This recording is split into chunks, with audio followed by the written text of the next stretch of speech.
What's up guys, Smith here, quick guide for today in RoboCop Unfinished Business on the Auto 9 tech tree upgrade system. Now, this was quite a confusing thing in the first game for a lot of people, so I thought just in case you need a refresher or maybe you're new and haven't played Rogue City, I'll break it down so you understand everything you need to know about this. We're not going to start off on this complicated board.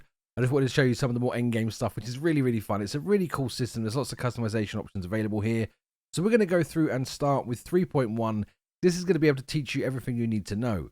So every board has power points. You can see here these entrance locations, the power source. This is where the power is coming into the chip. It's basically just a line game where you've got to sort of move all the lines to where you want to go. So the power's coming in here and it will stop at the first circuit that it gets to because these circuits are empty. These are just telling you what they are. So this is armor piercing. This one is reload speed. The yellow ones work a little bit differently, but I'll get to that in a second. So right now we know we have power coming to this one here from the bottom and the top locations. So there's a few things I can do here. I can put a four-way split on, right, which is going to carry the power to the left, which is going to give me this negative. So I don't want that one. So we're going to take that one out.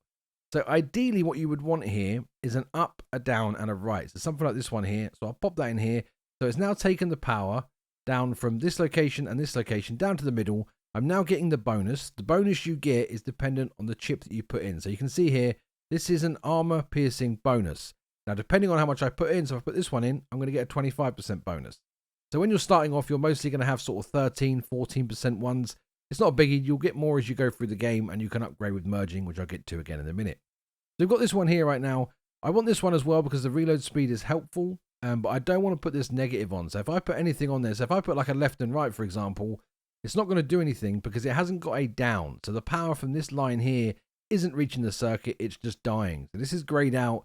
There's no benefit. If I put in the down and the right, it is getting the power from the node below, but it's pushing it to the right, so I'm getting the negative as well. So ideally, you just want a down with no right. So an up and down works perfectly fine because the power is reaching it from this circuit here, and then it goes up to nowhere, so there's no penalty for that. That's pretty much the basics of it, really.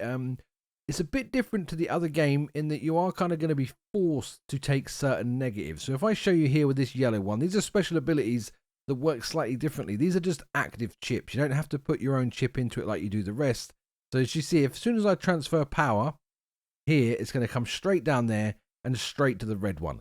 There's nothing you can do in that situation. If it's connected like this, if a yellow one is connected to a red one, you're just going to have to get it, unfortunately. It just pushes it through. Most of the time, it does offset it as long as you don't go crazy. So if I just have, for example, that negative there, and if we put this one over here, and then we go across the whole bottom section somehow. Let me see if I've got some chips here. Just do this real quick. That one in there. And then this one over here. So if you just sort of go for the minor negative, so let's remove this one and put one that's not going to cripple me here if I've got one. Typical. I don't have one that's going to fit that slot right now. So just getting the 10% isn't a biggie. If you end up getting another couple, it does cause some issues. So ideally, you want to try and avoid the penalties as much as you humanly possible, really. But that's pretty much the system. In terms of upgrades, you really want to look out for, personally, my favorite ones are the auto reload and the full auto, which is a bit difficult to get until late game. This is the auto feeder, so you don't have to reload here. This is a really useful one to get. And then the sort of last board that I got, which is a bit too close to the end of the game for my liking, you can get the full auto buff and you can get the ammo buff as well. So it's really useful. There's the full auto mode. Again, it's not a complicated system if you just sort of stop overthinking it, right? Like it's just like a kid's game, basically. Once you sort of understand it, it's like, oh, it's quite simple. It just looks a bit daunting. So all you've got to do is make sure that you use the right chips in the right locations to move the power while trying to avoid the red ones as much as possible. When it comes to chip merging, I've tried as much as I can. I'm at the end of the game and I don't want to blow all my chips, but it does seem completely random.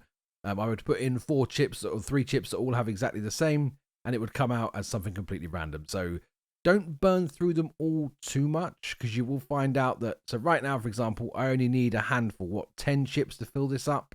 If I then suddenly found a much bigger board, but I've used all my chips merging them, I'm going to be screwed. So don't be too hasty to merge. You know, wait until you get a new chipboard first, a bigger one, and then experiment a little bit, and then maybe merge when you've got sort of 6 left over. It's nice and quick, nice and easy. Get winning, get back to the game. If we helped you out today, do like, subscribe, I do appreciate it, and I'll see you in the next one. Take care now.